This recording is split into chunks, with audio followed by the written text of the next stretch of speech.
जनतेनं ज्यांना नाकारलं ते जनादेशाला नाकारतात. मुख्यमंत्री देवेंद्र फडणवीसांचं राहुल गांधींना प्रत्युत्तर. राहुल गांधींच्या आरोपाचे मुद्दे खोडताना फडणवीसांनी दाखलेही दिले. शिवसेना उद्धव बाळासाहेब ठाकरे पक्षाची आज मातोश्री निवासस्थानी बैठक. उद्धव ठाकरेंच्या उपस्थितीत काय चर्चा होणार याकडे लक्ष.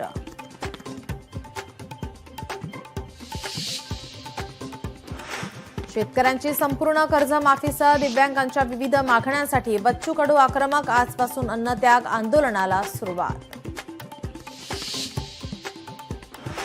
मुलगी झाली म्हणून विवाहितेला 15 दिवस उपाशीपोटी डांबून ठेवलं. पुण्यातील धक्कादायक घटना.